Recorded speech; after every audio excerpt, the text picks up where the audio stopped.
Memory transcription subject: Captain Sovlin, Federation Fleet Command. Date: Standardized Human Time, October 18th, 2136. The UN fleet deposited me in a cell on Venlo Prime, and without warning, the Predators stopped visiting me altogether. Based on the claw tallies on the wall, I calculated that it had been at least a week. The Venlo guards were colder than the humans.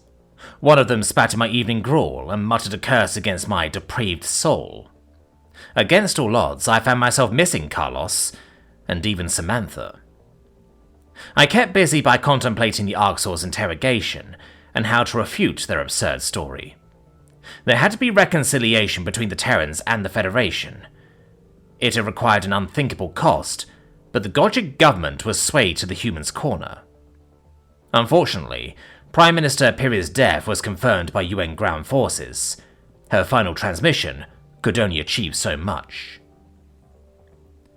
I offered to bargain with the Federation for them, but then the humans abandoned me. They're just gone, I mused aloud. If I strained on my hind legs, I could peer between out the window to the capital below. Venlo Prime was a massive planet that dwarfed the likes of Earth and the Cradle. By comparison, it had a shorter orbit and slightly higher gravity than the average world. Interestingly, much of its landmass was inhospitable. Sunlight never touched half of its surface, leaving it too cold for plant and animal life. Its bright side had the opposite problem, too scorching hot to sustain water sources. There was only the thin space between extremes to build settlements. Venlo scientists searched for ways to push the frontiers, with various methods to cool their planet. They manipulated atmospheric reflectivity with aerosols, built an artificial upwelling system in their ocean, and used cloud seeding to generate rainfall. It took colossal effort to keep the gears in motion. Not all species are blessed with a perfect home. If it weren't for sentiment, Venlo colonies are much more conducive to habitation. The sight of human predators walking about became more frequent over the past few days. Many Venlo would give them a wide berth or cross to the other side of the street. I wondered why Earth was suddenly sending so many people abroad. Such a widespread presence was a lot to ask of their friends. A pointed cough came from the other side of the cell door. Enjoying the view? Looks like you've had plenty of time to study the intricacies of Venlo society. I whirled around to see Samantha, with her auburn hair tied back in a knot. Her predatory eyes were unfocused, as though her mind was elsewhere. The anger in her voice bore a colder aspect than last time I saw her. My instincts pronounced her demeanor as highly threatening. Was there something I had done to infuriate the humans? Or worse, were they becoming corrupted by the Arxor? Hello, Sam. I thought you guys had forgotten about me, I answered. She bared her pearly fangs, eyes dilating in a flash. My friends call me Sam. You're not my friend. Right. Sorry. That you should be. Bootsteps sounded behind Samantha, and I breathed a sigh of relief as I recognized Carlos. For a moment, I thought the female had snuck in alone to assault me. Everything about her stance screamed that she was thirsty for blood. Maybe it was simply not seen a human in days, but I felt there was some substance to my inference.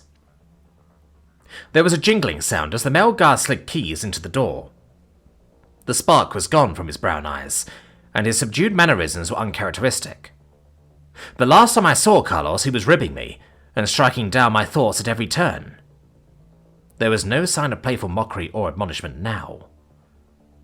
My spines bristled in alarm. What happened to you both? Something is wrong. Carlos gave me a weary frown. Earth was attacked by the Federation. Over 1 billion dead. Don't pretend like you care. You got what you wanted, Sovlin, Samantha growled. Horror washed over me, and I sank back onto my bed. No wonder the humans were upset. I remembered what it felt like to watch the cradle burn, to grapple with the loss of my home and culture. Why did the Federation have to piss off the only species to defeat the Arxor? There was a time where I wanted to cripple the predator's breeding grounds. That derogative terminology still rang in my ears. When I turned myself into UN custody, I was expecting to witness a brutal society. Instead, Earth amounted to decent people going about their daily existences. It was a structured planet, rich in life and culture. That's not what I want now. I nibbled at my claws with anxiety and tried to keep my expression submissive. I'm sorry for your loss. I know what it's like to be in your paws. Samantha clenched her fists. Of course you do. You caused your world's death while trying to kill us. Just like the crocodile. You're right. We brought it on ourselves, and I know that. We are horrible to humans, more so than any apology could ever excuse. Yet you showed mercy and compassion. Fuck mercy. The rest of our fleet went home, but we get tethered to you while Earth is under siege. How is that fair? It's not, but I have no say in that. I can see you're hurting. If it makes you feel better to quarrel with me, then I encourage you to do so. Samantha turned her back in disgust. There was no way for me to offer amends that would satisfy her. All the same, my concern for her mental health was escalating. I knew how grief could swallow a person without a proper outlet. I cast an inquisitive stare toward Carlos, looking for direction. The male guard's nostrils flared with pent-up frustration. Had the humans only visited to extol their anger on me? I'm glad you're both okay, I added, breaking the icy silence. I hope some of Earth was able to hold out. Carlos nodded. We drove them off. With help. Help? From the Venlil? Sure. And other interested parties. That is a vague descriptor. Who else would have come to rescue humanity? Carlos waved me to follow him, and the absence of his snarl was striking. It was like the guards had received a personality transplant. Both seemed infused with hatred and impassivity, though one was directing it at me more than the other. I was frightened of what their predatory emotions could compel them to do. Dark thoughts raced through my mind as I tried to recall why I trusted these predators. Their heroism on the cattle ship seemed a distant memory. My eyes widened in alarm at consideration of the rescued. That reminded me of the Godges on Earth, cared for outside a large metropolis. What happened to the Godged refugees? I blurted. I'm sorry if that's selfish, but I have to know. The male guard sighed. The primary camp was brought to Venlil Prime when we started moving human evacuees. Most are safe. That is positive news. How many humans did you evacuate from Earth? Millions. We've known the Venlil all of 3 months. Some people preferred to ride it out in a bunker, or were banking on us to rout their forces. Stop talking to that racist, delusional prick like he's your pal, Samantha spat. Carlos, I thought we had this conversation. The olive-skinned human crossed his arms. I'm being civil. There's a difference. Not wanting to sow more division between the duo, I kept my other questions to myself. That did explain why the human presence had increased rapidly. The cynical part of me wondered if the predator influx resulted in a spike in crime. The primates posed an extraordinary threat when they were angry, and they had to be more prone to deviant behavior than Venlil. Carlos led the way past native wardens, and we stepped out into the capital's crisp air. The guard's strides seemed a bit strained from gravitational exertion. The difference on Venlil Prime wasn't enough to be significant, but the humans would tire quicker in physical activities. It was another reminder that they weren't home. A pair of Godges were waiting by a spacecraft outside, joined by several UN personnel. My eyes widened as I realized why they were familiar. It was the deaf youth, Talpin, and his sister, Berna.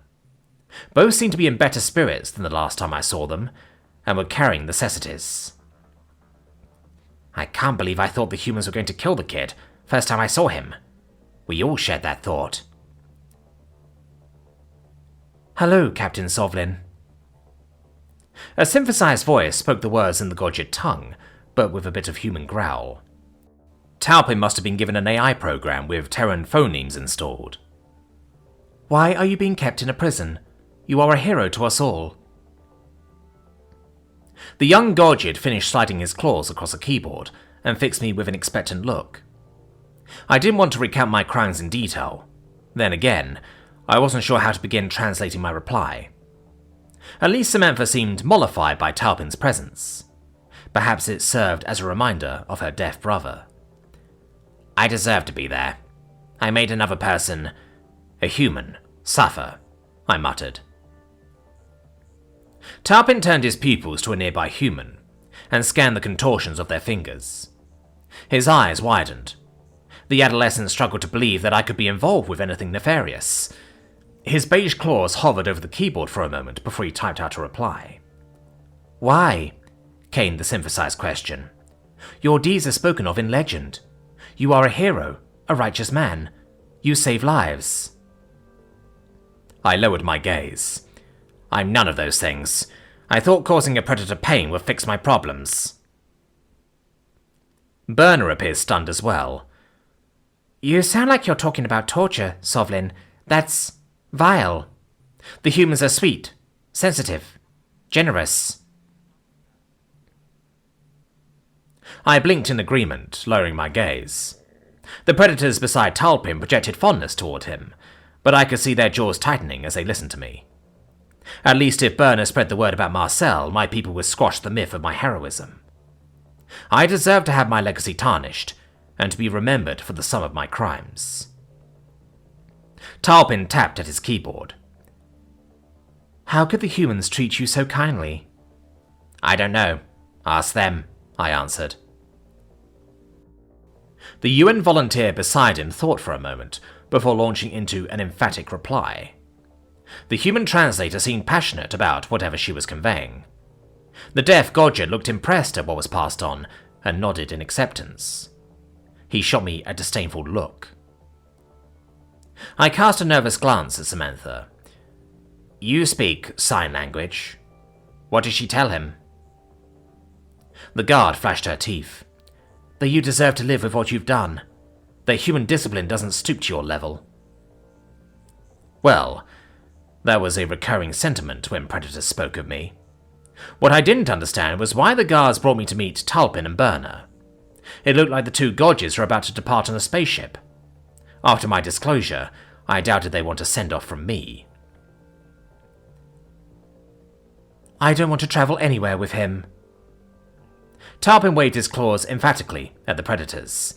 Not if he tortured a human. He is a disgrace to our kind. Burner curled her lip. I second the notion. We both owe humanity our lives.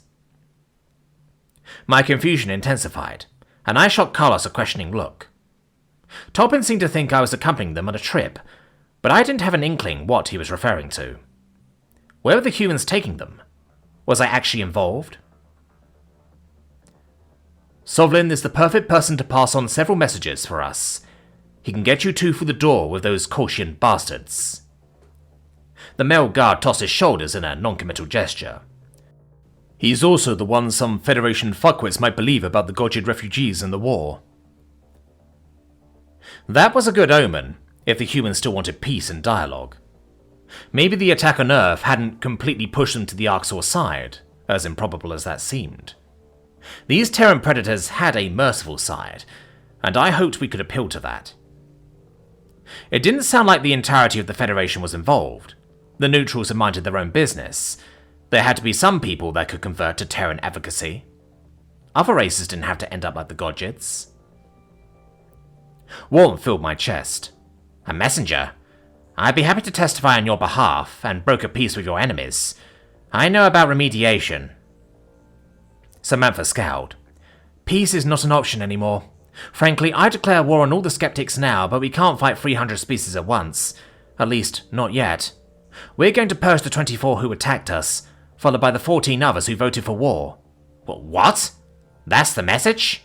I gasped. Carlos shook his head. No, I'll get to that in a minute. Firstly, we need someone who can look into several items for us. Read this. We had it printed in your tongue. Extra special for you. The female guard sneered. My shaking claws accepted the pamphlet, terrified of what the predators had inscribed. The paper nearly slipped from my grasp at once. Mournful tears pulled to my eyes. Russell was dead, killed by his own government for siding with humanity. I had mentored the Kolshian since he was a child, and shepherded his development. His advice on the bridge, combined with his honor, was steadfast. I wanted him commanding my ship in my absence. It pained me that our last interactions were him viewing me as a monster. My vision burned, and I dabbed at the wetness with my fur. The humans wanted to uncover why the Kolshians would resort to murder. It was unclear whether any future violence was planned against pro-human factions, but the predators weren't taking threats lightly. Not after Earth. The Terrans don't want species reaching out with false friendship. They want anyone who plots against them exposed, humiliated. Why would the scholarly Commonwealth be so opposed to humanity's diplomatic outreach? I was itching to demand Chief Nicholas's reasons for myself. He came across as a fair leader, reasonable to a fault. I would have considered him the kind who would give predators a fair shake. Look into the Kolshian matter for us, and find documentation of first contact with the Arxor.